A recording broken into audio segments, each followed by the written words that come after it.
Hello all, എല്ലാവർക്കും ഐ+ന്റെ പുതിയൊരു ക്ലാസ്സിലേക്ക് സ്വാഗതം.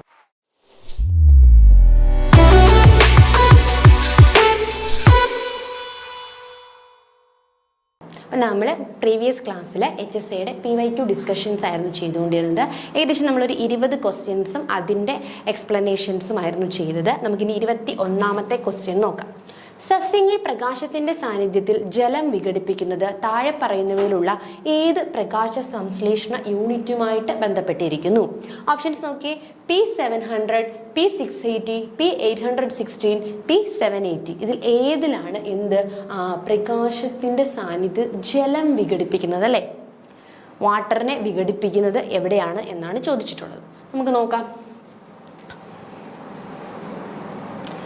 പ്രകാശത്തിന്റെ ആഗിരണം, ജലത്തിന്റെ വിഘടനം, അല്ലെ, ഓക്സിജൻ പുറന്തള്ളൽ, ഊർജ്ജസമ്പുഷ്ടമായ രാസതന്മാത്രകളായ ATP, NADPH എന്നിവയുടെ രൂപീകരണം എന്നിവ എല്ലാം ഉൾപ്പെടുന്നത് എവിടെയാണ്? നമ്മുടെ പ്രകാശ ഘട്ടങ്ങളിലാണ്. അല്ലെ, ഫോട്ടോസിന്തസിന്റെ ഫലമായിട്ട് പ്രകാശത്തിനെ ആഗിരണം ചെയ്യുന്നു, ജലത്തിനെ വിഘടിപ്പിക്കുന്നു, ഓക്സിജനെ പുറത്തേക്ക് തള്ളുന്നു, നമ്മുടെ ATP, NADPയുടെ ഫോർമേഷൻസ് ഇവയൊക്കെ നടക്കുന്നത് എവിടെയാണ്? പ്രകാശ ഘട്ടങ്ങളിലാണ്.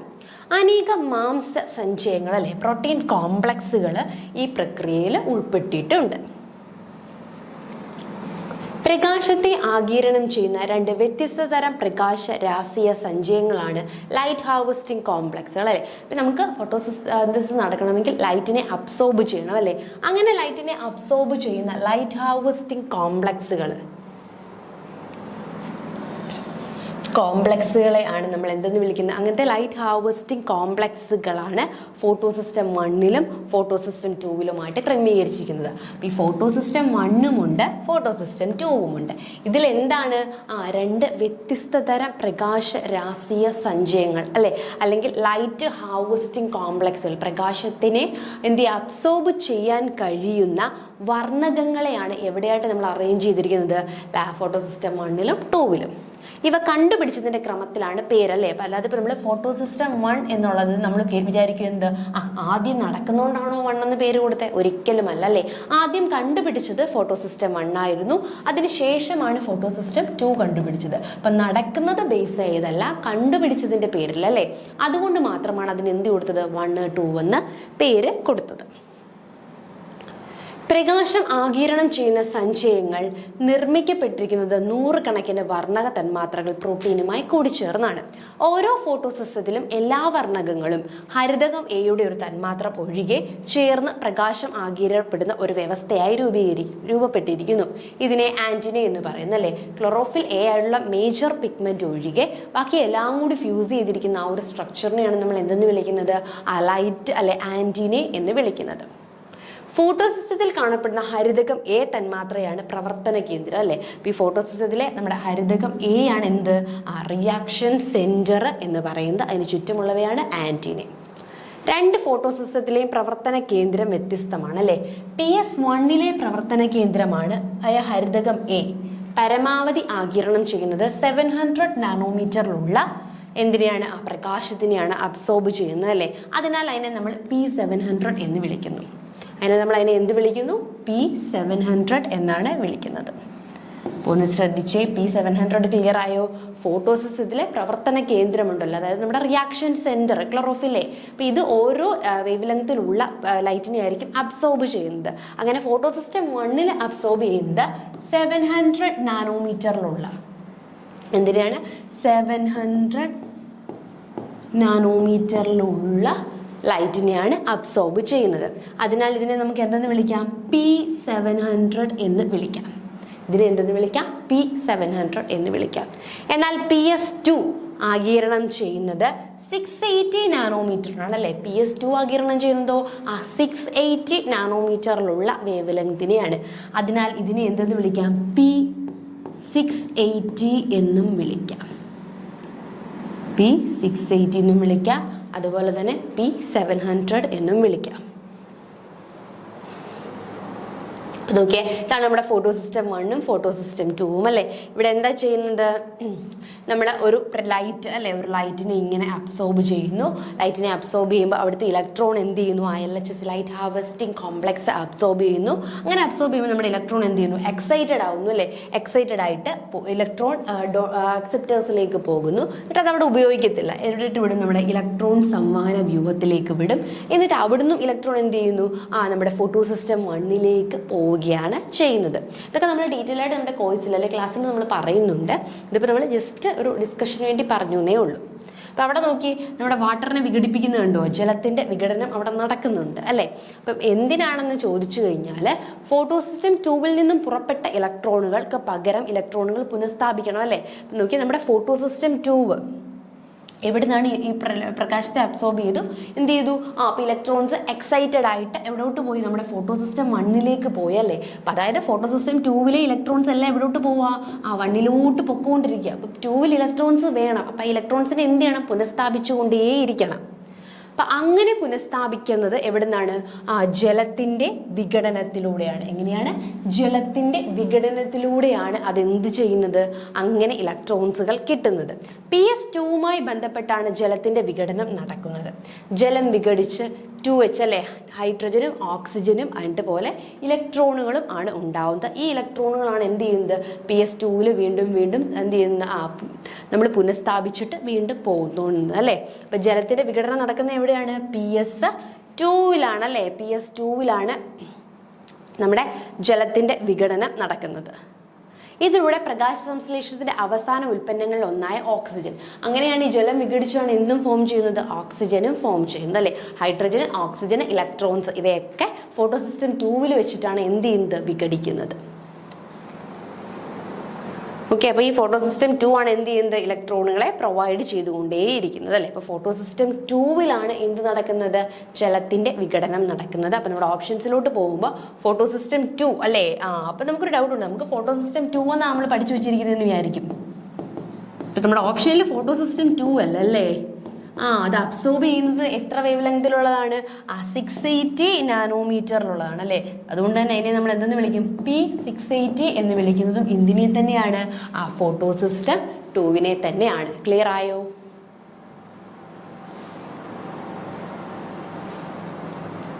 ഇനി നൈട്രജൻ ഫിക്സേഷനുമായി ബന്ധപ്പെട്ട് സസ്യങ്ങളിൽ കാണപ്പെടുന്ന വർണ്ണകങ്ങൾ ഏതാണ്?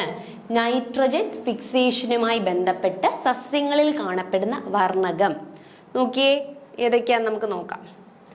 ഫൈക്കോസയാനിൻ, ഫൈക്കോഇറിത്രിൻ, ലെഗ് ഹീമോഗ്ലോബിൻ, ആന്തോസയാനിൻ, ഇവയിൽ ഏതാണ് നമ്മൾ എന്ത് ചെയ്യുന്നത്, നൈട്രജൻ ഫിക്സേഷൻ അല്ലേ. സസ്യങ്ങൾ നമുക്കറിയാം, സസ്യങ്ങൾക്ക് ഒരിക്കലും നൈട്രജനെ ഡയറക്റ്റ് അബ്സോർബ് ചെയ്യാൻ പറ്റില്ല അല്ലേ. അപ്പോൾ ഈ നൈട്രജനെ സസ്യങ്ങൾ എന്ത് ചെയ്യും, നൈട്രേറ്റ് ആക്കിയോ നൈട്രൈറ്റ് ആക്കിയോ ഒക്കെ കൺവേർട്ട് ചെയ്തിട്ടാണ് അബ്സോർബ് ചെയ്യുന്നത്. അങ്ങനെ നൈട്രജൻ ഫിക്സേഷന് സഹായിക്കുന്ന അല്ലെങ്കിൽ നൈട്രജൻ ഫിക്സേഷന്റെ ടൈമിൽ കാണപ്പെടുന്ന വർണ്ണകം ഏത് എന്നാണ് ക്വസ്റ്റ്യൻ. ഏതാണ് ആ വർണ്ണകം നോക്കാം. പയർവർഗ സസ്യങ്ങൾ അല്ലെ, അതായത് നമ്മുടെ ലെഗുമിനസ് പ്ലാന്റുകൾ, അവയുടെ റൂട്ട് നൊഡ്യൂളുകൾ അല്ലെ. റൂട്ട് നൊഡ്യൂളുടെ മലയാളം ചോദിച്ചു കഴിഞ്ഞാൽ മുഴകൾ എന്നാണ് കേട്ടോ. നമുക്ക് ഈ എക്സാം മലയാളത്തിലായതുകൊണ്ട് തന്നെ നമുക്ക് ഏതൊക്കെയാണ് മലയാളത്തിൽ ചോദിക്കുന്നതെന്ന് പറയാൻ പറ്റില്ല അല്ലേ. ചിലപ്പോൾ നമ്മൾ പ്രീവിയസ് ഇയർ ഈ ഓരോ ക്വസ്റ്റ്യൻ കാണുമ്പോൾ നിങ്ങൾക്ക് മനസ്സിലാവും, ചിലത് ഇംഗ്ലീഷ് തന്നെ അവർ എന്ത് ചെയ്തിരിക്കുകയാണ്, മലയാളത്തിൽ എഴുതിയിട്ടുണ്ട് എന്നേ ഉള്ളൂ. എന്നാൽ ചിലത് പക്ക മലയാളത്തിൽ തന്നെയാണ് ചോദിച്ചിരിക്കുന്നത് കേട്ടോ. അപ്പം അതുകൊണ്ട് നമ്മുടെ ക്ലാസ്സിൽ രണ്ടും അവൈലബിൾ ആണ്, റൂട്ട് നൊഡ്യൂള് അല്ലെങ്കിൽ മുഴകൾ. അപ്പം നിങ്ങളൊരു പയറുവർഗ്ഗ ചെടി എടുക്കുകയാണെങ്കിൽ അതിൻ്റെ റൂട്ട് നൊഡ്യൂള് അല്ലെങ്കിൽ മുഴകളിൽ എന്ത് കാണാൻ സാധിക്കും, നൈട്രജനേസ് എന്ന എൻസൈമും പിങ്ക് നിറത്തിലുള്ള ലെഗ് ഹീമോഗ്ലോബിൻ പിഗ്മെന്റും അടങ്ങിയിരിക്കുന്നു അല്ലേ. അപ്പോൾ പയറുവർഗ്ഗ സസ്യങ്ങളിലെ റൂട്ട് നൊഡ്യൂൾസിൽ അല്ലെങ്കിൽ മുഴകളിലുള്ളിൽ ആരൊക്കെയുണ്ട്, നൈട്രജനേസ് എൻസൈം ഉണ്ട്. ഇത് കൂടാതെ നമ്മുടെ ലെഗ് ഹീമോഗ്ലോബിൻ പിഗ്മെന്റും ഉണ്ട്. അന്തരീക്ഷ നൈട്രജനെ അമോണിയാക്കി അല്ലേ. ഈ അന്തരീക്ഷ നൈട്രജനെ പ്ലാന്റ്സിന് വേണ്ട, സോ അതിനെ കൺവേർട്ട് ചെയ്യണം. അങ്ങനെ അമോണിയാക്കി മാറ്റുന്നതാണ് ആര്, നമ്മുടെ നൈട്രജനേസ് എൻസൈം എന്ന് പറയുന്നത്. പയറുവർഗ്ഗത്തിൽപ്പെട്ടൊരു ചെടി എടുത്തു, നിങ്ങൾ അതിൻ്റെ റൂട്ട് നൊഡ്യൂൾസ് പരിശോധിക്കുമ്പോൾ രണ്ടാൾക്കാരെ കാണാം, നൈട്രജനേസ് എൻസൈംസിനെയും കാണാം, അതുപോലെ തന്നെ നമ്മുടെ ലെഗ് ഹീമോഗ്ലോബിനെയും കാണാം. അപ്പോൾ ഇവരെ രണ്ടുപേരെ നിങ്ങൾ കണ്ടു. കണ്ടു കഴിഞ്ഞപ്പോൾ നമ്മുടെ നൈട്രോജനേസ് എൻസൈം എന്തിനാണ് തിരിക്കുന്നതെന്ന് ചോദിച്ചാൽ നമ്മുടെ നൈട്രജനെ എന്ത് ചെയ്യണം, അമോണിയാക്കി കൺവേർട്ട് ചെയ്യണം അല്ലേ, പ്ലാന്റ്സിന് യൂസ്ഫുൾ ആയിട്ടുള്ള അമോണിയാക്കി കൺവേർട്ട് ചെയ്യണം. അപ്പം അതിനുവേണ്ടിയാണ് നൈട്രോജനേസ് എൻസൈം അവിടെ ഉള്ളത്.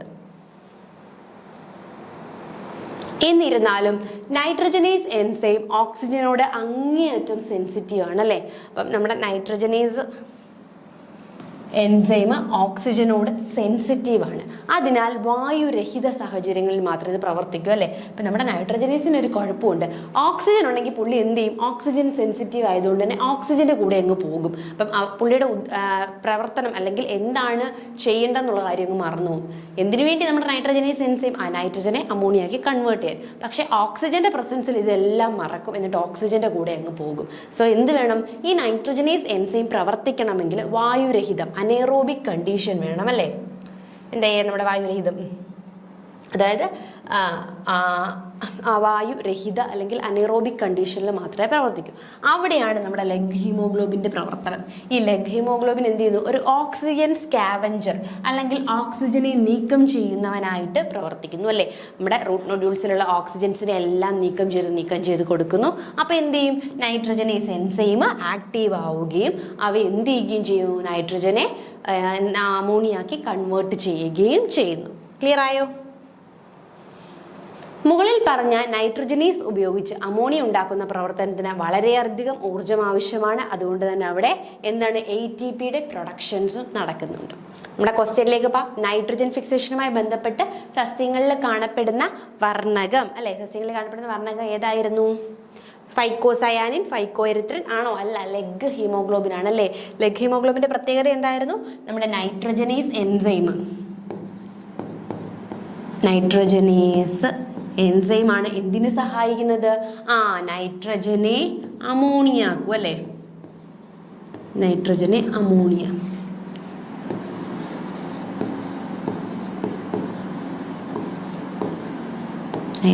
അമോണിയാക്കി മാറ്റും. അപ്പൊ ഈ നൈട്രജനെ അമോണിയ ആക്കി മാറ്റണമെങ്കിൽ എന്ത് വേണം? അനേറോബിക് കണ്ടീഷൻ അല്ലെ, വായു വേണ്ട. അപ്പം വായുവിലെ ഈ ഓക്സിജനെ എല്ലാം പിടിച്ചുകൊണ്ട് പോകുന്നത് ആരാണ്? നമ്മുടെ ലെഗ് ഹീമോഗ്ലോബിൻ ആണ്. ഇതാണ് ഫങ്ഷൻ എന്ന് പറയുന്നത്. ക്ലിയർ അല്ലേ? ഇനി നമ്മുടെ അടുത്ത ക്വസ്റ്റ്യൻ 23. ക്രമഭംഗത്തിൽ ആദ്യം നടക്കുന്നത്. ഇപ്പം നമ്മളൊക്കെ മൈറ്റോസിസ് മിയോസിസ് എന്നൊക്കെ കൃത്യമായിട്ട് പഠിച്ചിട്ടിരിക്കുകയായിരിക്കും അല്ലേ. ഇവിടെ ചോദിച്ചിരിക്കുന്നത് ക്രമഭംഗം. കണ്ടോ, പ്യുവർ മലയാളം തന്നെയാണ് ഇവിടെ ചോദിച്ചിരിക്കുന്നത്. കീലതന്തുക്കളുടെ രൂപീകരണം, DNA ഇരട്ടിക്കൽ, പുത്രികാ കോശങ്ങളുടെ വളർച്ച, കോശഭിത്തിയുടെ രൂപീകരണം. ഇത് പക്ക മലയാളത്തിലുള്ളൊരു ക്വസ്റ്റ്യൻ ആണല്ലോ. ഒരു കാര്യം പോലും ഇംഗ്ലീഷിൽ അല്ല പറഞ്ഞിട്ടുള്ളത്, അല്ലെങ്കിൽ ഒരു ട്രാൻസ്ലേഷനും അല്ല, കറക്റ്റ് മലയാളത്തിലുള്ള ഒരു ക്വസ്റ്റ്യൻ ആണ്. അപ്പോൾ ഇത് പൂർണ്ണമായിട്ടും വൃത്തിയായിട്ടും പഠിച്ചെങ്കിൽ മാത്രമേ ഈ ഒരു ക്വസ്റ്റ്യൻ നമുക്ക് കാര്യങ്ങൾ അറിയാം. നമുക്ക് മൈറ്റോസിസ് എന്താണ്, മിയോസിസ് എന്താണ്, അതിൻ്റെ ഓരോ ഫേസിലും നടക്കുന്നത് എന്താണ്, ഇതൊക്കെ കൃത്യമായിട്ട് അറിയാമായിരിക്കും. പക്ഷെ അതിൻ്റെ മലയാളം കൂടി നമ്മൾ എന്ത് ചെയ്യണം, നോട്ട് ചെയ്യണം. യൂക്യാരിയോട്ടുകളിൽ ഒരു കോശത്തിലെ ക്രോമോസോമുകളെ 2 സമാന ഗണങ്ങളായി വേർപെടുത്തി പുതിയ 2 പുത്രികാമർമ്മങ്ങൾ രൂപപ്പെടുന്ന പ്രക്രിയയാണ് ക്രമഭംഗം അഥവാ മൈറ്റോസിസ്.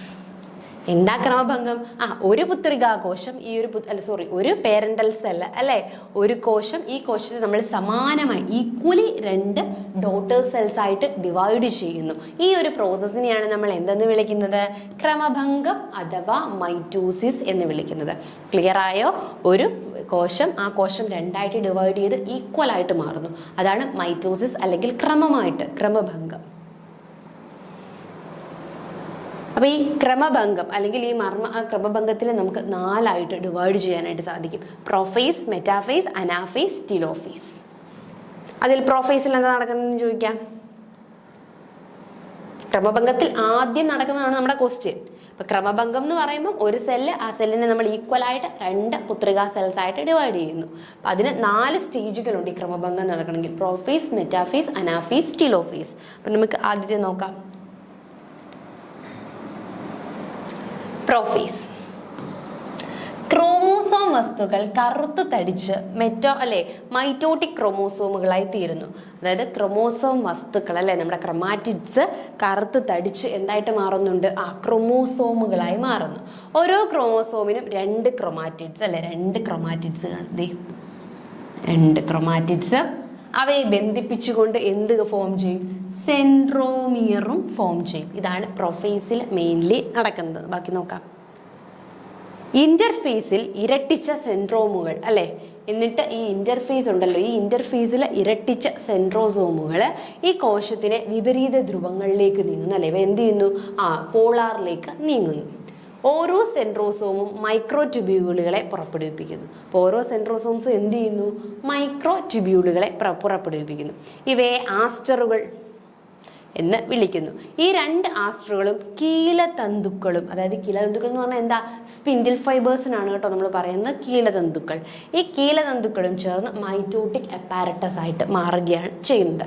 പ്രൊഫേസിലെ കാര്യം നോക്കിയേ, ക്രോമോസോംസ് കറുത്ത് തടിച്ച് എന്തായിട്ട് മാറുന്നു? ആ ക്രോമോസോമും മൈറ്റോട്ടിക് ക്രോമോസോംസ് ആവുന്നു. ക്രോമോസോംസിന് 2 ക്രോമാറ്റിഡ്സ് കാണും, കണക്ട് ചെയ്തുകൊണ്ട് സെൻട്രോമിയറും കാണും. ഇനി ഈ ഇങ്ങനെ ഉള്ള ഇവ എന്ത് ഫോം ചെയ്യും? ആസ്റ്ററുകൾ ഫോം ചെയ്യും. അതുകൂടാതെ തന്നെ കീലതന്തുക്കളും ഫോം ചെയ്യും അല്ലേ. എന്നിട്ട് നെക്സ്റ്റ് മെറ്റാഫേസിൽ കീലതന്തുക്കളുടെ ക്രോമോസോമുകൾ കൈനറ്റോകോറുകളുമായി ബന്ധിക്കപ്പെടുന്നു. ഈ കീലതന്തുക്കൾ കൈനറ്റോകോറുമായി ബന്ധിക്കപ്പെടും. 2 ധ്രുവങ്ങളിൽ നിന്നും പുറപ്പെടുന്ന കീലതന്തുക്കളിലൂടെ ക്രോമോസോംസ് കോശത്തിന്റെ മധ്യഭാഗത്തേക്ക് അല്ലെ, എന്നിട്ട് ഈ സെൽസ് എന്ത് ചെയ്യും? മധ്യഭാഗത്തായിട്ട് ഇങ്ങനെ അറേഞ്ച് ചെയ്ത് വെക്കും അല്ലെ. മെറ്റാഫേസ് അല്ലെ, മെറ്റാഫേസ് പ്ലേറ്റ് ഫോം ചെയ്യും. അനാഫേസിൽ സെൻട്രോമിയറുകൾ വിഭജിച്ച് ക്രോമാറ്റിഡുകൾ വേർപിരിയുന്നു. ക്രോമാറ്റിഡുകൾ എവിടേക്ക് പോകുന്നിട്ട്? വിപരീത ധ്രുവങ്ങളിലേക്ക് പോകും. ടീലോഫേസിൽ കീലതന്തുക്കളിൽ ഉത്ഭവിക്കുന്ന വിപരീത ധ്രുവങ്ങളിലെ ക്രോമോസോമുകൾ കൂടിച്ചേരുകയും അവിടെ വെച്ചുകൊണ്ട് അവിടെ വ്യക്തരൂപം നഷ്ടപ്പെടുകയുമാണ് ചെയ്യുന്നത്. നമ്മുടെ ക്വസ്റ്റ്യൻ എന്ന് പറയുന്നത് കൃപഭംഗത്തിൽ ആദ്യം നടക്കുന്നത് എന്താ? കീലതന്തുക്കളുടെ രൂപീകരണം അല്ലെങ്കിൽ സ്പിൻഡിൽ ഫൈബേഴ്സിന്റെ ഫോർമേഷൻ ആണ്. അപ്പോൾ ഓരോ സ്റ്റേജുകളും നോക്കുക. ഇതൊക്കെ നമ്മൾ ഡീപ്പായിട്ട് ക്ലാസ്സിൽ പറഞ്ഞിട്ടുണ്ട്. ഇനി 24th ക്വസ്റ്റ്യൻ. കോശ സിദ്ധാന്തത്തിന്റെ പരിധിയിൽ വരാത്ത ജീവവിഭാഗം അല്ലെ, കോശ സിദ്ധാന്തം സെൽ തിയറിയുടെ പരിധിയിൽ ഉൾപ്പെടാത്ത ജീവി ഏത്? കുമിളുകൾ, ബാക്ടീരിയ, വൈറസ്, പായൽ ഏത് എന്നാ ചോദിച്ചിട്ടുള്ളത് അല്ലെ. അപ്പൊ എന്താ കോശ സിദ്ധാന്തം? ജീവജാലങ്ങളും കോശങ്ങളാൽ നിർമ്മിതമാണ് അല്ലെ. ഏതൊരു ജീവജാലത്തെ എടുത്താലും അവ എന്താൽ നിർമ്മിതമാണ്? കോശങ്ങളാൽ നിർമ്മിതമാണ്. കോശങ്ങൾ ജീവജാലങ്ങളുടെ ഘടനയും പ്രവർത്തനത്തിന്റെയും അടിസ്ഥാന യൂണിറ്റാണല്ലേ. സെൽ എന്ന് പറഞ്ഞാൽ ബേസിക് ആൻഡ് സ്ട്രക്ചറൽ യൂണിറ്റ് എന്നാണ് പറയുന്നത് അല്ലേ. അപ്പോൾ ഓരോ ഓർഗാനിസവും കോശങ്ങളാൽ നിർമ്മിതമാണ്. അതുപോലെ തന്നെ ഈ കോശങ്ങളാണ് ബേസിക് ആയിട്ടുള്ള യൂണിറ്റുകൾ എന്നാണ് പറയുന്നത്. ഇതാണ് കോശ സിദ്ധാന്തം. അപ്പം ഇതെന്ത് ചെയ്യില്ല, അപ്രൂവ് ചെയ്യാത്ത ആൾക്കാരായിരിക്കും ഈ ഒരു സിദ്ധാന്തത്തിൽ പെടാത്തത്. അപ്പം നമുക്ക് നോക്കാം ഏതാന്ന്. വൈറസുകൾ കോശങ്ങൾ ഉൾക്കൊള്ളുന്നതിനാൽ അവയുടെ ഏതെങ്കിലും പ്രക്രിയകളിൽ അവയുടെ ഏതെങ്കിലും പ്രക്രിയകളിൽ കോശങ്ങൾ ഉപയോഗിക്കാത്തതിനാൽ അവ കോശ സിദ്ധാന്തവുമായി ബന്ധപ്പെട്ടില്ല അല്ലേ. അപ്പൊ വൈറസ് എന്ന് പറയുന്നത് അവയെന്താ കോശങ്ങൾ ഉൾക്കൊള്ളുന്നില്ല അല്ലേ. അതുപോലെ തന്നെ അവയുടെ ഏതെങ്കിലും ഒരു പ്രവർത്തനത്തിൽ കോശങ്ങളുടെ യൂട്ടിലൈസേഷനും ഇല്ല. അതുകൊണ്ട് തന്നെ വൈറസുകളാണ് കോശ സിദ്ധാന്തവുമായിട്ട് ബന്ധപ്പെടാത്തത്. വളരെ ഈസി ആയിട്ടുള്ളൊരു ക്വസ്റ്റ്യൻ ആണല്ലേ അത്. നെക്സ്റ്റ് നോക്കാം 25. മനുഷ്യരിൽ ഹീമോഫിലിയയ്ക്ക് കാരണമാകുന്ന ജീൻ എക്സ് ക്രോമോസോമുകളിലാണ് കാണപ്പെടുന്നത്. ഹീമോഫീലിയ അല്ലെങ്കിൽ റോയൽ ഡിസീസ്, രാജകീയ അസുഖം എന്നൊക്കെ അറിയപ്പെടുന്ന ഈ ജീന് ഇതെന്ന് പറഞ്ഞാൽ എന്താണ്? ഹെറിഡിറ്ററി ആണ് അല്ലെ, പാരമ്പര്യമാണ്. അപ്പോൾ ഒരു ജനറേഷനിൽ നിന്നും നെക്സ്റ്റ് ജനറേഷനിലേക്ക് പാസ് ചെയ്യും. അപ്പൊ അങ്ങനെയുള്ള ജീനുകൾ എക്സ് ക്രോമോസോംസ് അല്ലെ, നമ്മുടെ സെക്സ് ക്രോമോസോംസ് ആയിട്ടുള്ള എക്സ് ക്രോമോസോമിലാണ് കാണുന്നത്. അപ്പം അങ്ങനെ നോക്കുമ്പോൾ താഴെ പറയുന്നവയിൽ സാധ്യമല്ലാത്തത് കണ്ടെത്താനാ പറയുന്നത്. തെറ്റായത് കേട്ടോ. രോഗിയായ അച്ഛൻ മകൾക്ക് ജീൻ നൽകുന്നു. അച്ഛൻ ഹീമോഫിലിക് ആണെങ്കിൽ അച്ഛനിൽ നിന്ന് മുകളിലേക്ക് വരും. രോഗിയായ അച്ഛൻ ഹീമോഫിലിക് ആണെങ്കിൽ മകന് കിട്ടും. ഇനി അടുത്ത് നോക്കിയേ. ഇനി വാഹകരായ അമ്മ മകൾക്ക് ജീൻ നൽകുന്നു. രോഗിയല്ല, രോഗവാഹകരാണ്. വാഹകരായ അമ്മ മകന് ജീൻ നൽകുന്നു. ഈ സ്റ്റേറ്റ്മെന്റുകളിൽ ഏതാണ് ഇൻകറക്റ്റ് എന്നാ ചോദിച്ചിട്ടുള്ളത്. നമുക്ക് ആദ്യം തന്നെ ഹീമോഫിലിയ നോക്കാം. എന്താണ് ഹീമോഫിലിയ നോക്കാം. ലിംഗ ക്രോമോസോമുകൾ അല്ലെ, സെക്സ് ക്രോമോസോമുകളായി ബന്ധപ്പെട്ടിരിക്കുന്ന ഗുപ്ത ജീനുകളുടെ വൈകല്യങ്ങൾ അടുത്ത തലമുറയിലേക്ക് കൈമാറ്റം ചെയ്യപ്പെടുന്ന ഒരു രോഗമാണ് ഹീമോഫിലിയ. വാഹകരായ സ്ത്രീകളിൽ നിന്ന് ആൺകുഞ്ഞുങ്ങളിലേക്കാണ് ഇത് പോകുന്നത് അല്ലേ. ഇപ്പം അമ്മ എന്തായിരിക്കില്ല, ഹീമോഫിലിക് ആയിരിക്കില്ല, പക്ഷെ ഹീമോഫിലിക് കാരിയർ ആയിരിക്കും. ഈ കാരിയറിൽ നിന്നും ആൺകുട്ടിയിലേക്ക് എന്ത് ചെയ്യും? ഹീമോഫിലിയ പകരും.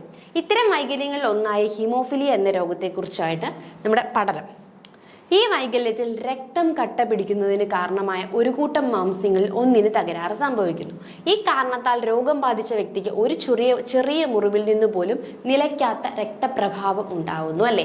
അപ്പൊ എന്താ ഹീമോഫിലിയ എന്ന് പറഞ്ഞാൽ ഇത് ഹെറിഡിറ്ററി ഡിസീസ് ആണ് അല്ലെ, പാരമ്പര്യമായിട്ടുണ്ടാവുന്നതാണ്. അതുപോലെ തന്നെ ലിംഗ ക്രോമോസോമുകൾ അല്ലെങ്കിൽ സെക്സ് ക്രോമോസോമുകളാണ് ഈ ഒരു ഡിസീസിനെ ക്യാരി ചെയ്യുന്നത്. അപ്പം ഈ ഹീമോഫിലിയ എന്ന് പറഞ്ഞു കഴിഞ്ഞാൽ സിംപ്ലി ഇത്രയേ ഉള്ളൂ. നമുക്ക് രക്തം കട്ട പിടിക്കണമെങ്കിൽ കുറേ അധികം പ്രോട്ടീൻസുകൾ ഉണ്ടല്ലേ. അപ്പോൾ ഈ പ്രോട്ടീൻസിൽ ഏതെങ്കിലും ഒന്ന് എന്താവുന്നു, ഡിഫക്റ്റീവായി പോകുന്ന സമയത്ത് രക്തം കട്ട പിടിക്കാൻ പറ്റുന്നില്ല. അപ്പം നമുക്കൊരു ചെറിയ മുറിവ് ഉണ്ടായാൽ പോലും എന്ത് ചെയ്യും, അതിൽ നിന്നും ബ്ലഡുകൾ ഇങ്ങനെ പൊക്കോണ്ടേയിരിക്കും.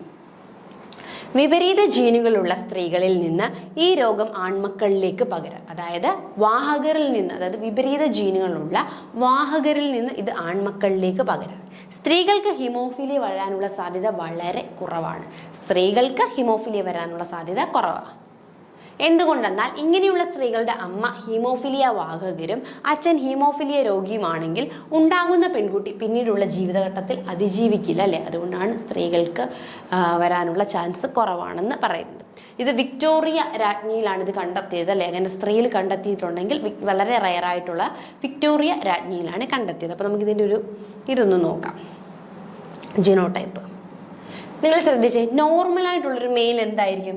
ഒരു നോർമലായിട്ടുള്ള ആൺകുട്ടി എന്തായിരിക്കും? XY ആയിരിക്കും അല്ലെ. നോർമലായിട്ടുള്ളൊരു ആൺകുട്ടി എടുക്കുകയാണെങ്കിൽ XY എന്നുള്ളതാണ് നോർമൽ ആൺകുട്ടി. ഈ XYയിൽ നമ്മുടെ ഹീമോഫിലിക് ആയിട്ടുള്ള ക്യാപിറ്റൽ H ആണെങ്കിൽ എന്താ, നോർമലാണ്, പുള്ളിക്ക് അസുഖമില്ല. ഹീമോഫിലിയ ഡിനോട്ട് ചെയ്യാനാണ് H യൂസ് ചെയ്തത്. ഇനി നോർമൽ ഫീമെയിൽ ആണെങ്കിലോ XH നോർമൽ. ഇനി ഹീമോഫിലിക് ആയിട്ടുള്ള മെയിൽ ആണെങ്കിൽ ഇത് സെക്സ് ലിങ്ക്ഡ് ആണ്. അപ്പം X ക്രോമോസോമിൽ ലിങ്ക്ഡ് സ്മോൾ h ആയിരിക്കും. Recessive linked. അതുപോലെ തന്നെ വൈയിൽ ഒന്നും തന്നെ ഇല്ല, വൈയിൽ ലിങ്ക് ചെയ്യില്ല. ഇനി ഹീമോഫിലിക് ഫീമെയിൽ ആണെങ്കിലോ രണ്ടിലും എന്ത് ചെയ്യണം, സ്മോൾ വരണം. ഇനി നമ്മുടെ മെയിൻ ആൾ ക്യാരിയർ അല്ലേ, ഹീമോഫിലിക് ക്യാരിയർ.